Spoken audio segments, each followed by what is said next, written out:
Good morning, everybody. Mike Wright, Edge Home Finance, coming to you on another beautiful Wednesday with a second-time interviewee, Joseph Kirk from Lake Sotheby's in Edina, or Lake Sotheby's International. Yeah, well, we're everywhere. In Edina. My office is in Edina, yeah. Yeah, fantastic. Thank you very much for coming on, All buddy. right, thank you. Thanks for having me. Yeah, no, it's a and as I've told everybody on this show, that the cool thing about this is the friendships that get built, not only because of this, but just being buddies, right? Right. And Joe and I really had gotten to know one another because he was highlighting businesses, and it was back at Back Channel where we were doing a podcast from there.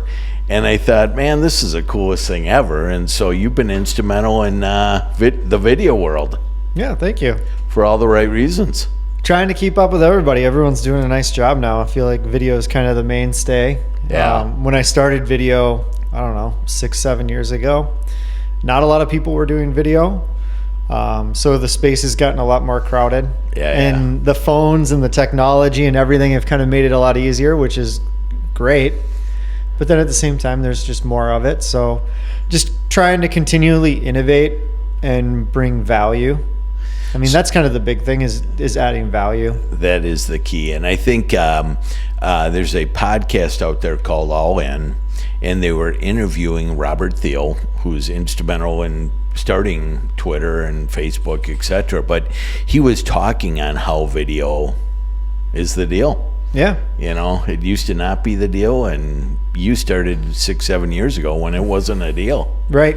Yeah. Good for you. And it's funny, I'll look back at some of those videos and I'm like, holy good God, those are terrible. Well, I mean, what's really funny is like when people are like, oh, I can't start video, or, oh, it's not my dig.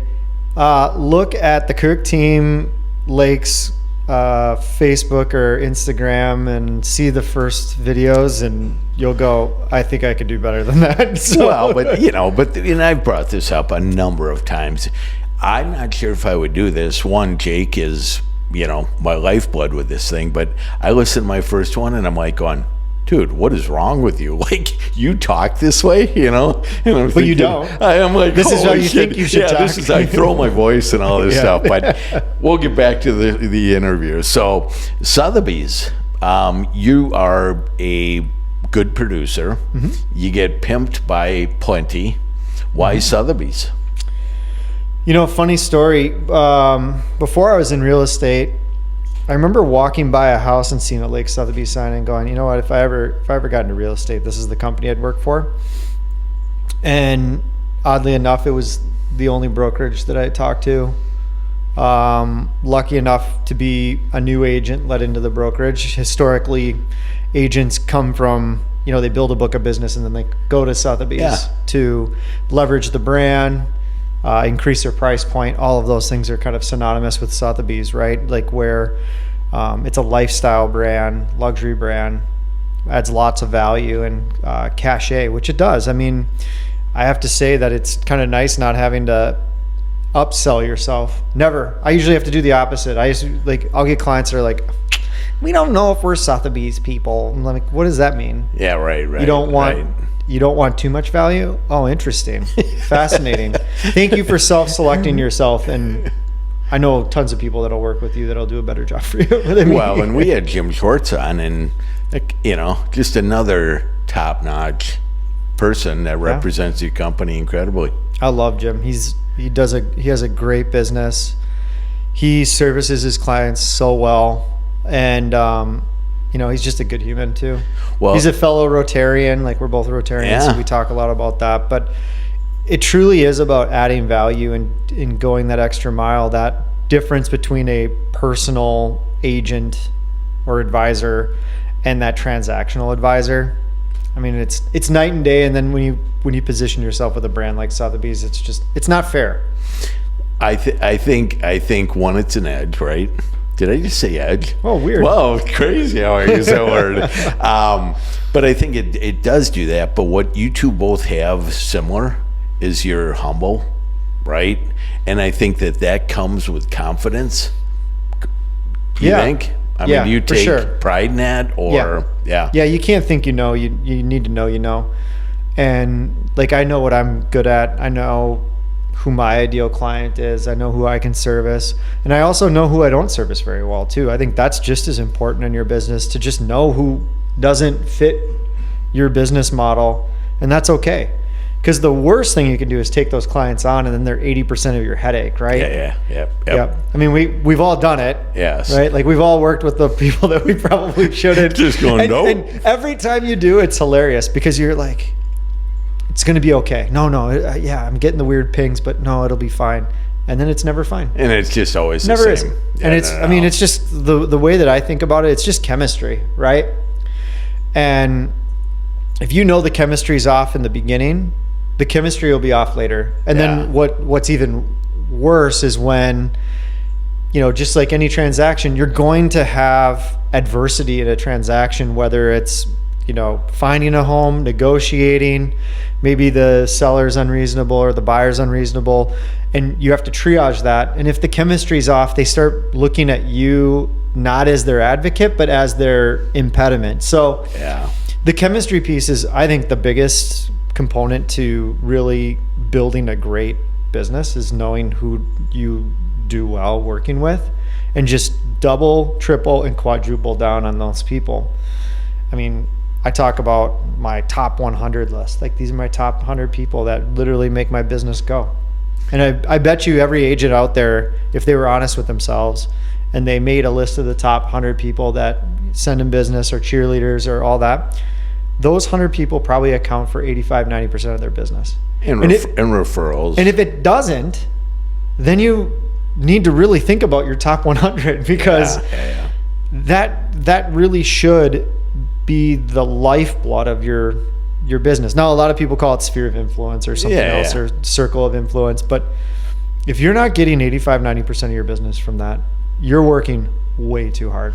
So, Joe, are you with those people? Because in this business, they're dialers, there's open housers, there's all these different facets of how people want to do business, many looking forward and not backwards. Are you dialing, or are you using your messages on social media to connect with these people? Or how do you, I know one thing, and I'm gonna just tell you this right now, because I admire this man for the simple deal, because he writes notes, and he writes notes when it's your home anniversary. He writes notes when it's your birthday. And I've Don't forget always, your wedding anniversary. Well, yeah, kids, whatever the deal is, And I think that I've always stopped doing it because my penmanship is like a 4-year-old. You see mine. So. But that's my point, right? That's my point, is that you don't care. No.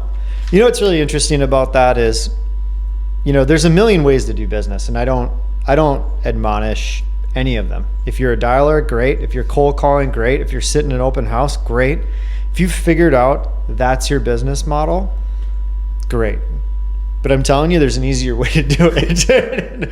And I would say my number one feedback to all agents is they underestimate their network, their existing network, especially new agents. Underestimate their network. Oh, their network. Okay, yeah. So the people that they're connected with, right? Yeah. And you go,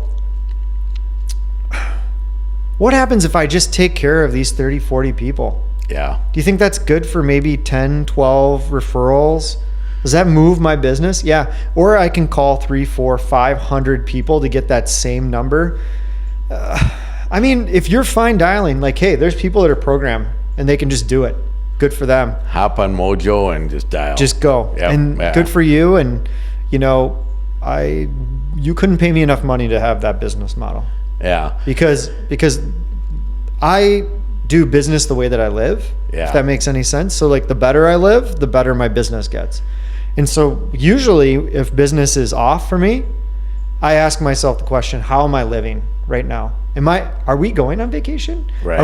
Are we serving our community? Are we doing the things that we normally do? And the answer typically is no. Right. No, I'm not going as deep as like a perfect example. Rotary Club is our Rotary Club is putting on something called Camp Enterprise, and it's a group of high school students, and they have to essentially create a small business, and then they pitch, people that are there. And, I'm like, oh my God, I got so much going on. And I stopped myself and I went, you love to coach, you love to be a mentor, you love to do all these things, you love to serve, it's through Rotary. That's an automatic yes. Yeah. And so I just said yes, and now I'm making it work into my schedule. Positive things will come from that. And do you think that that's a conscious, I think in our industries, we constantly run off looking almost fire hose. Like, where's the next, where is it? Where's the next? And it sounds like you do a lot of reflecting.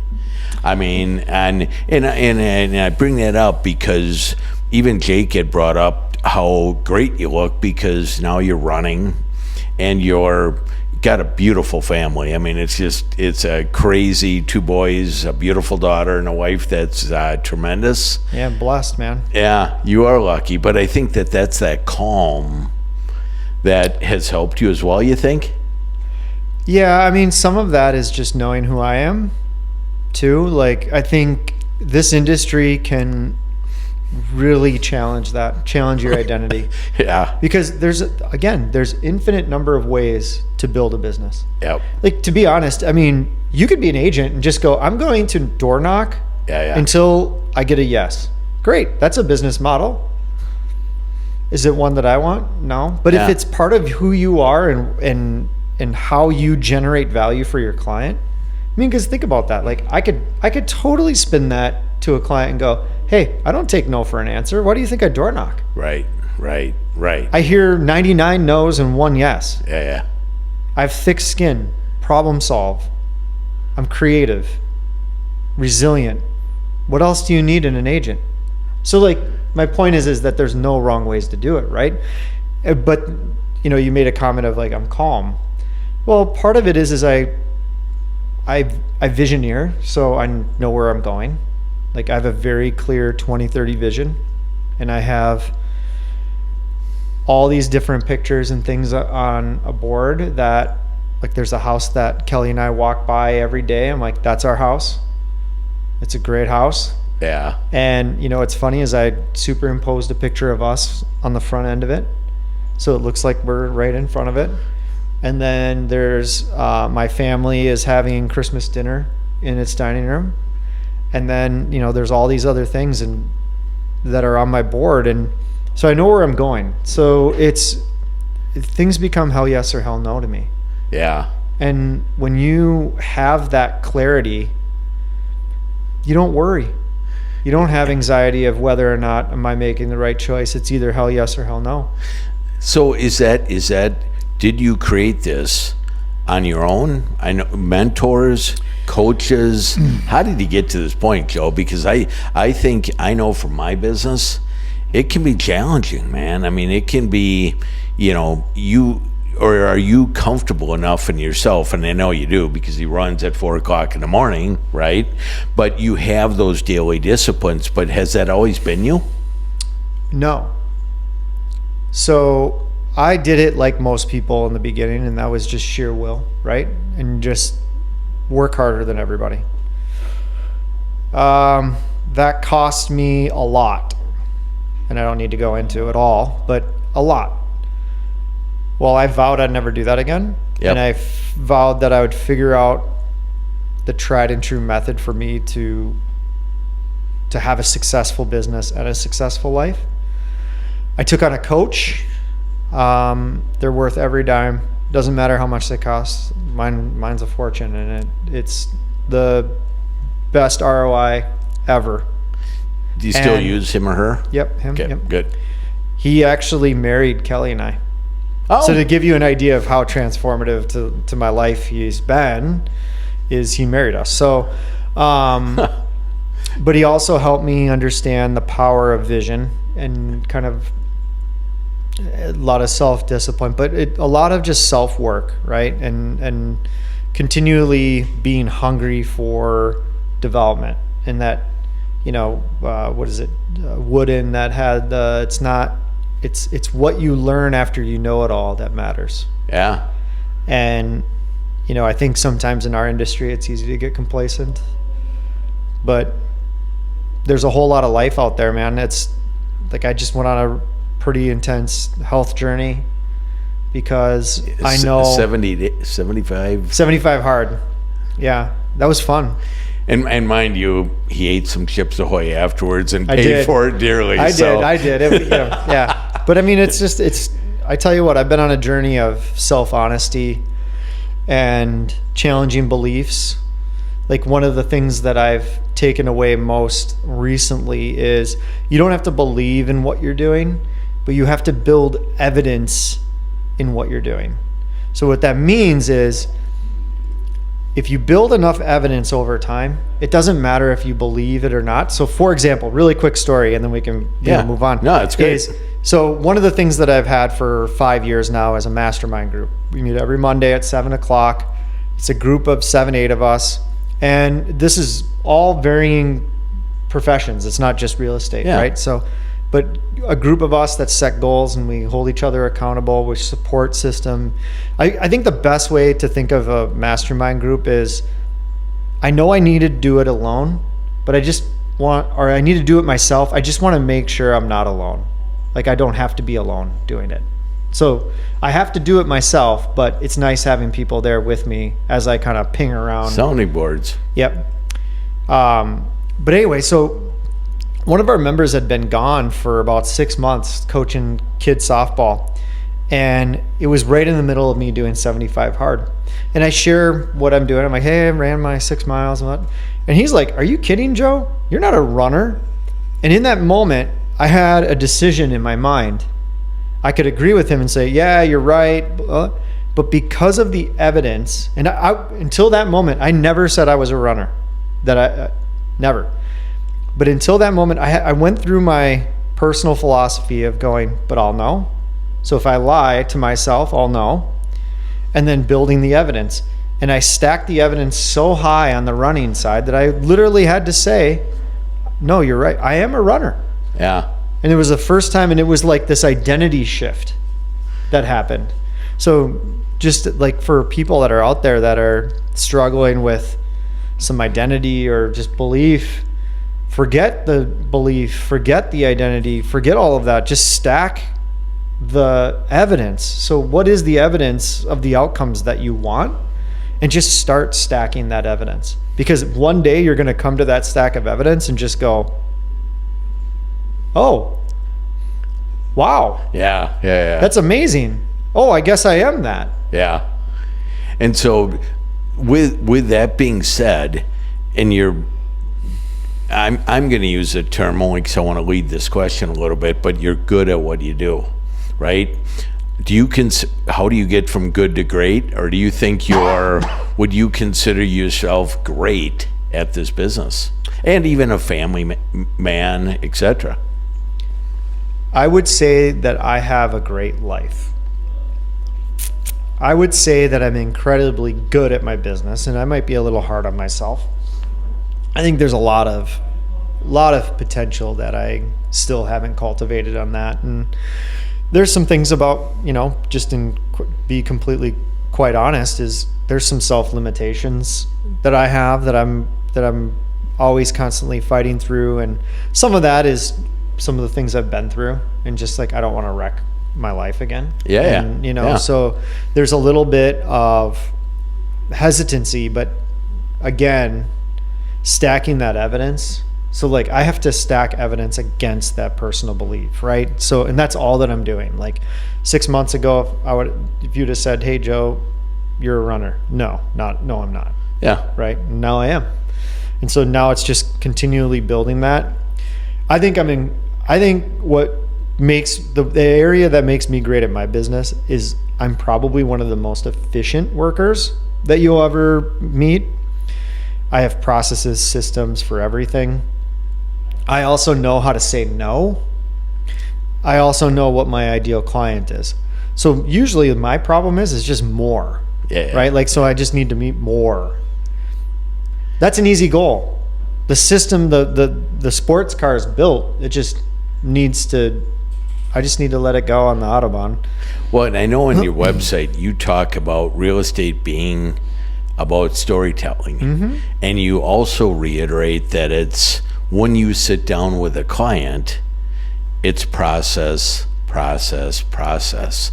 Has your coach been instrumental in you setting that up, or has that been you saying, I'm going to take a week and set this baby up? Very much on the coaching side, systems, processes, and procedures for sure, and continually breaking them down. And I mean, I just did it recently because of all the changes. Yeah. Right. Like in going, okay, well, how does the buyer process change because of the changes in the industry? How does the listing process change? Because not a whole lot, to be honest. I mean, and to be completely transparent, I'm actually seeing an increase in revenue during this time. I've really, you want to talk about the one differentiator that you can have as an agent that can just completely obliterate most of the market is have value. Right. That's it. And know how to express that value. Like to a buyer that wants to rep themselves, you go, that's interesting. You negotiate your deal 3 different times. Are you prepared to do that? Well, what do you mean? Well, you negotiate your deal at PA, yeah. Well, then you negotiate it during inspection. And then guess where the third time and the final time, and this is where I've gotten some really amazing things to have happen for my clients, is at the final walkthrough. Yeah. The seller doesn't perform on something that they're supposed to perform. 8 out of 10 agents are just going to go, oh, I'll just sign the papers and get done. No. Don't sign the papers. Make them get it done. And if they don't get it done in time, then we're going to charge them money. And, this works. I think yours, the commission settlement stuff has been out there, right? Many people say, it's not going to change it. I'm just going to keep going, right? But I think because of your experience, because of your processes, it's comfortable for you, and you truly look in the mirror and evaluate it. You to go into a buyer or a seller and say, here's my value. I'm not going to be a 1% guy because of this, that, the other thing. If you need testimonials, I've got them. But more importantly, you got your systems. I'll give everybody the line that works every time. I'm a full fee, full service agent. Quiet. Then nothing. Yeah. And so what do you expect me to do? Well, you shouldn't get paid as much. Well, what level of my service do you not want? And then they're like, well, what do you mean? I'm like, go ahead, hire somebody else. If we're talking about commission, then we're on the wrong page anyway. So again, having self-selection, like my favorite thing sitting across a listing is going, just remember, we're both interviewing each other. I want to make sure that I'm the right fit for you too. And I tell you what, that level sets every time. Yeah. Because sometimes, they get a little bit like fidgety and they're just nervous, and it's like, hey, don't worry about it. If you're not a good fit for me, I'm going to let you know too. It's not a big deal. And then guess what? I'll refer you an agent that you are a good fit for. Yeah. But I think, Joe, that quality and that confidence spills out of you, right? Because I think that we get this in the mortgage business. Well, this person out of California in a cube will do it for this. I said, I get it, but will they answer your phone at X? Will they do a pre-approval? Will they be detailed? Because that's what it's all about. Yeah, right? Your business is under siege, my friend. Of course it is. Of course it is. But you know what? It's tougher. It's tougher. Like I will say, and this is where hats off to mortgage professionals, because a lot of where we as agents can lean on the personal relationship and the value add in that sense. I mean, if I can save a quarter point, I don't care if you're my mom. See ya. Yeah. You know what I mean? And unfortunately, that's the reality. So then you go, okay, well then how do you position yourself best? And I think you've done a nice job with identifying why Edge has been really good for you, because you have some level of autonomy and control with that, right? Whereas some of these other places, they don't have any control over their pricing. So they're just getting murdered. And they're great mortgage lenders. Yeah. And there's nothing that they can do. So it's really fascinating to see like how the brokerage models become bigger and bigger and bigger for you guys. Yeah. And it makes sense. It just makes so much more sense in terms of being able to turn the dial up and down whenever you need to compete. Yeah. And but it gets back to your comment, Joe, about you selecting clients to work with. Luckily, with my years of experience, I have learned I don't want to deal with everybody. I don't want to deal with every realtor that wants X and wants me to do this and wants a BMW paid for or whatever. That's not my deal. And I'm comfortable enough to say, it's okay. But I love this, where we're buddies and we get along. Yeah. And it's not, one of my great partners, I had said, do you want me to help you with advertising? She's like, Mike, you're not, we're fine. Your job isn't to pay us. I want your clients happy. Because you're going to make so much more money on referrals if your client goes to closing happy. Right. And that's the name of the game, and that's my job. But it's also beyond, let's go have a beer. Let's relax. Let's go golf. We're all humans, right? Yeah, we all have lives. Human. Yeah, we all can. Like I love, like we connected on something that was so personal, right? Like with Back Channel Brewing. I still remember that. That was hilarious. Then, and and here we are, right? Like, still, and we get together. Fairly regularly. Not often enough, but not often enough. But that's just life. Set right? a beer in Edina. But well, you'll have a beer. I haven't drank in over a year. Well, but see, that's, those are the daily disciplines that are good. I'll have a beer. Matter of fact, I'll drink your beer. Deal. No, but those are the things that's the calm and that's the confidence. And I think that this next question I'm going to be really interested to hear your response of is, where's AI in all this stuff, right? I mean, you've kind of sold why it won't replace you. Yeah. But how can it aid you? It's funny. I mean, I'll say that there's a definite reality of full replacement of all of us. I mean, I can see it. I can see it. We all have our little personal AIs, and we walk into a house ourselves because there's an electric lockbox that whatever, and you walk in and your AI is talking you through the house, gives you all the characteristics. Are you kidding me? It's there. It's coming. That's fine. But I'm not worried about it because the skills that we all learn in building this business, just direct it over there and do that. Being good with people is never going to go out of style. Yeah. I interviewed Greg Schmidt, who we talked about that because there's divorces. There's all these different emotions coming into why somebody needs to sell. Yeah. That a computer will have no idea, no passion. And but I don't know. Yeah. I didn't think social media was going to be where it is. I always say for anything because like we don't know. Here's my thing. The tail of that is going to be relatively long. And we're in the beginnings of it right now. Yeah. So all this commission stuff is just the beginning test. So agents have two options. You're either running to the bottom or you're running to the top. You can run down to the bottom. I don't judge anybody. When you say that, what do you mean by that? Okay, you can be a flat fee agent. You can do it for 1%. You can do all of that. Got it. I don't judge anybody. If that's how you want to run your business, that's great. I don't worry about it for me because I know my race, right? And I know that I'm actually taking it the opposite direction in kind of this commoditization of our industry.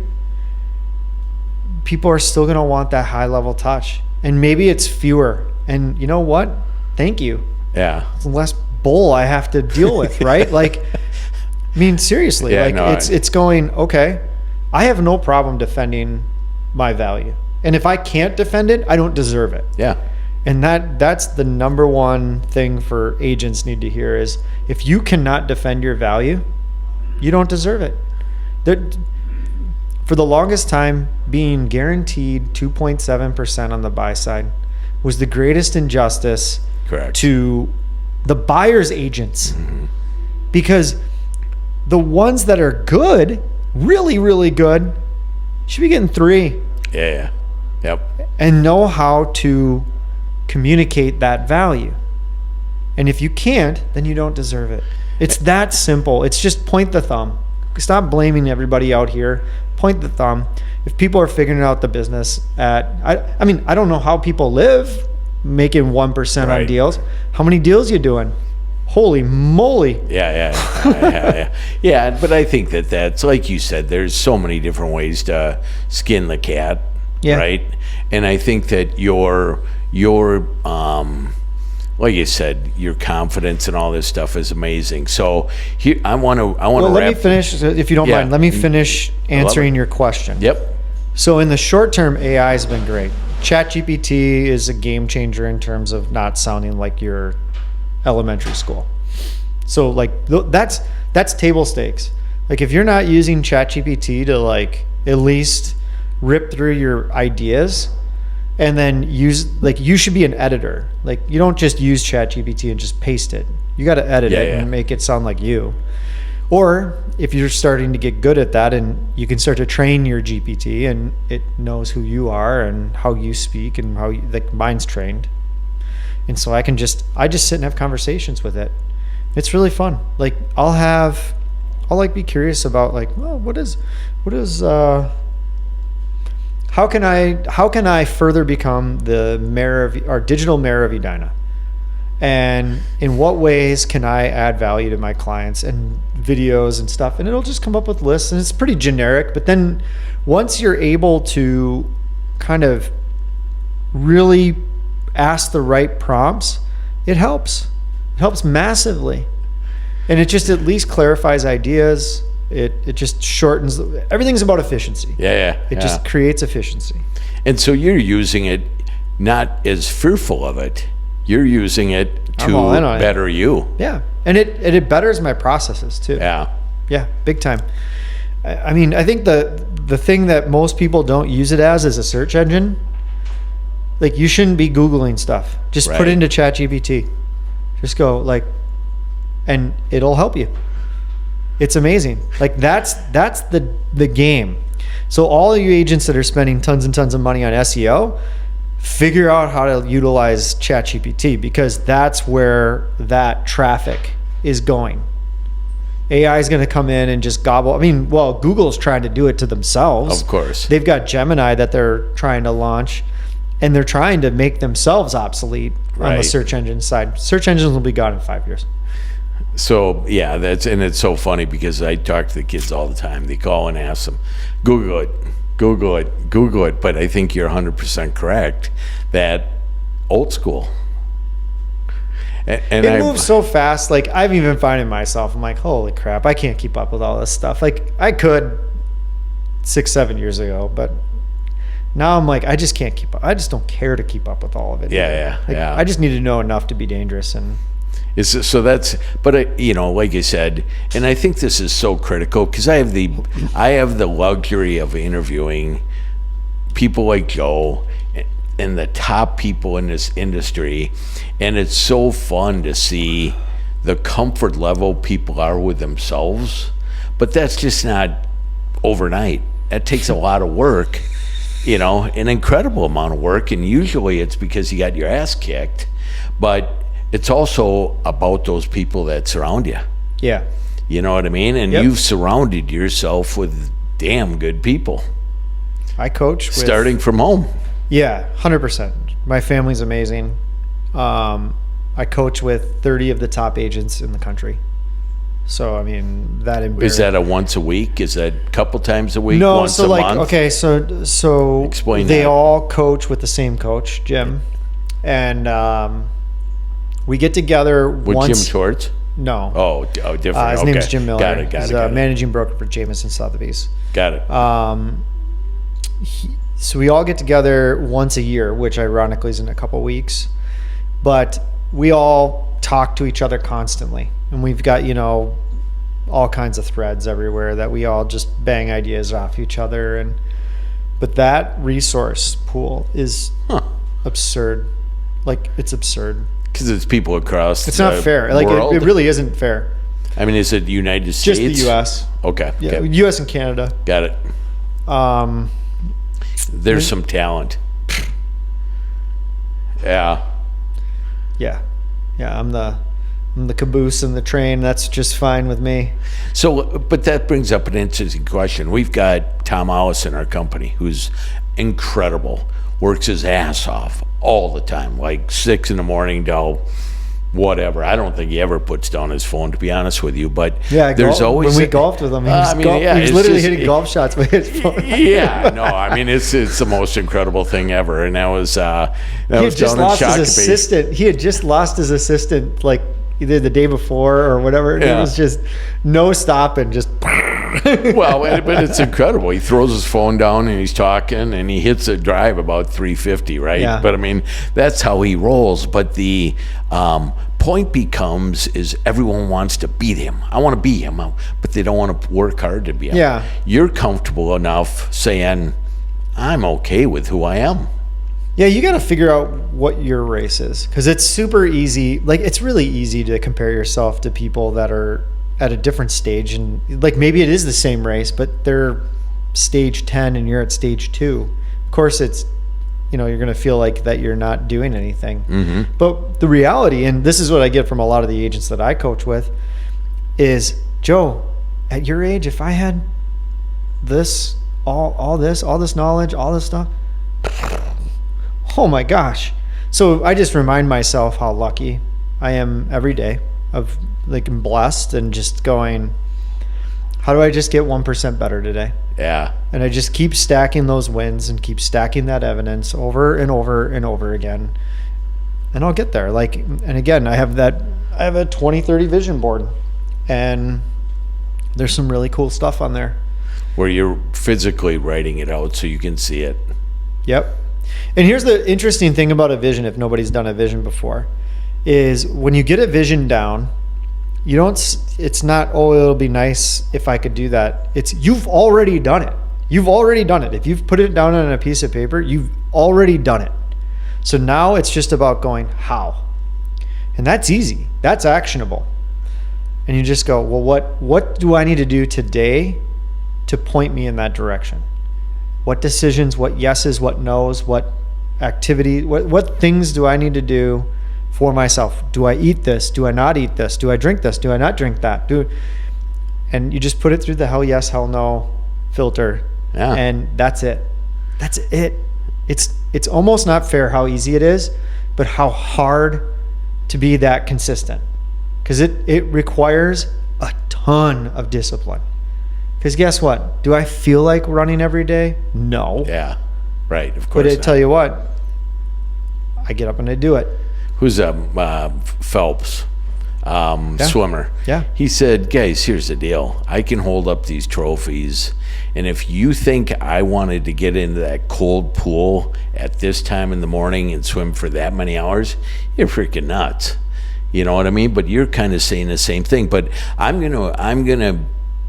It's not you alone, right? No. I mean, your cast of people behind you, with your wife, with the kids, with your coaches, that's critical, isn't it? It is, but I do think it all starts and ends with you. Personal accountability. And when people say like, oh, I need accountability, what people are saying is, I'm weak, or what? I lie to myself. Yeah. Like, if I tell you what, lie to every other person in your life. I don't care. Don't lie to yourself. Just don't lie to yourself. The moment, like, and what's really interesting is, in my discovery of all this, you will be honest to everybody else in your life except for yourself. For whatever reason, a lot of us are okay lying to ourselves, and they're little lies. They're not big ones. They're just things that make us feel better, feel safe, feel valuable. It's that ego that's inside all of us going, no, I can't deal with that. But if you can handle self-honesty, and it's hard at first. Yeah, of course it is. Because you realize all the stuff you've been lying to yourself about, and you're like, oh, well, that's not really real. Yeah. But then what's really cool though is that you create the ground of just absolute explosive growth, because the second that you're honest with yourself, just because there's a gap between where you are and where you want to be doesn't mean that you're not anything. Correct. You know what I mean? Like, you're just starting somewhere. And I think that that's one of the that was always the hardest thing for me, is I'm like, well, I have to admit that I'm not at the level that I want to be at, health wise or in my business or wherever else. But the moment that you are honest with yourself about that, well, then you go, well, what am I going to do about it? Correct. And what can I do today? What can I do tomorrow? And just keep chipping away every day. Yeah. Just like that, towards the vision. I'm going to share a story about Kelly, your wife, who I've just got so much respect for both of these guys. But she ultimately said, I'm done being a mortgage person. I don't want to be a mortgage person anymore. And she told me on the phone, here's what her vision is. Her vision is to figure out how, as a mom of kids, and all this expectations of being this laundry, kids, activities, work, how do the successful people do it? And there's plenty of successful people. Nicole Mederoff, who's been through hell and high water, she's got 2 beautiful kids, but she's going out and creating a podcast where she's interviewing these people. Yep. Right? And fulfilling her personal dream to truly understand the depths of that thing, right?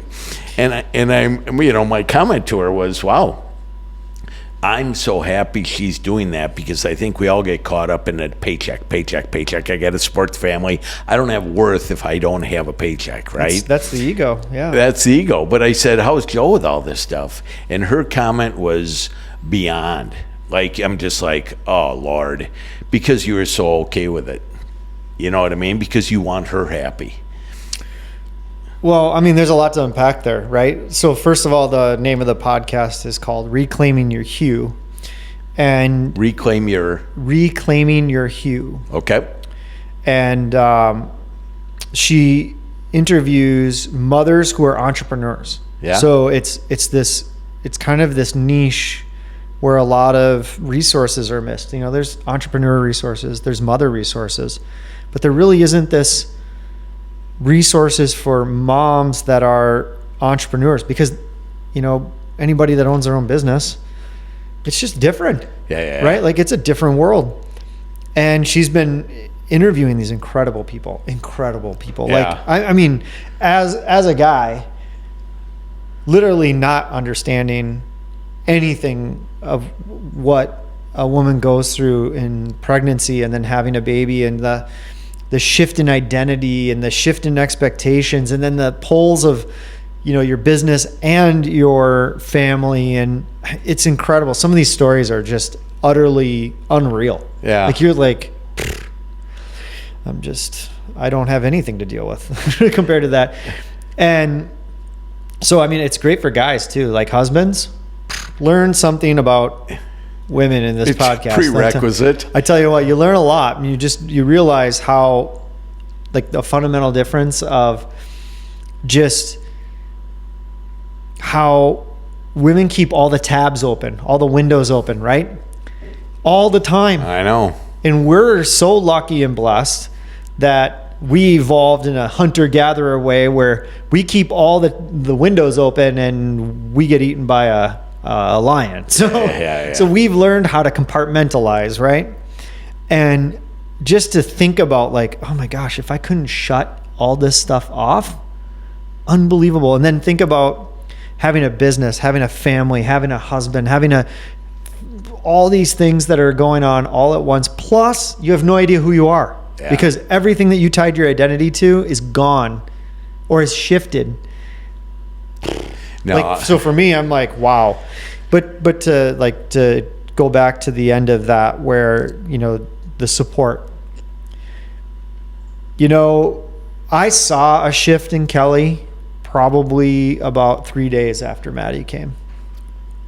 And Maddie's their 1.5. Yeah, it's our 1.5-year-old daughter. Yep. It's all right. So after Maddie came, and I really wasn't sure what it was, but something changed. And it was, she found something she loved more than herself. And like, this is what kids do, right? Like, is all of a sudden you realize there is something far beyond you in this world. And it started to like make her think about things differently, right? Like, Yeah. And it made her think about how she's really making impact. And she's like, I enjoy mortgage and I enjoy the people and I enjoy all of that, but I'm being called to something greater. And then it's her journey that she's kind of capturing along the way, right? Like I mean, I hope she wouldn't mind me saying this. Like, she struggled with some things after giving birth, and then going back to work like 4 weeks after giving birth. Because you felt you had to. Because she felt like she had to. And that's like and I mean, I'm sure there's a lot of real estate agents out there, or like professionals that can completely attest to this and go, oh my gosh, that was me. Oh my gosh.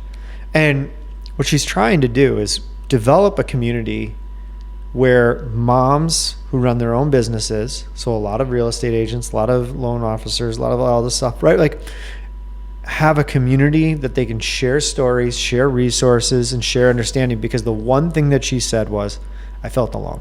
Yeah. Even with, she'll be the first one to say that she had an amazing village, right? Yeah. She had an amazing village of people that were helping her, but specifically around like her journey, she felt alone. So that's kind of her power piece. So I'm super jacked about it. Like, I mean, when you see somebody find their it's really compelling, right? And like, it came through with our phone call. Like, I'm just going, it's such a needed deal. And I get everything that came out of it, right? But I love the passion. And I love your passion. Here's the deal, guys. I had about 50 questions. That's freaking gone, But I mean, this is the cool thing about our friendship, man, that I learn and I absorb this stuff, and I'm like going, wow.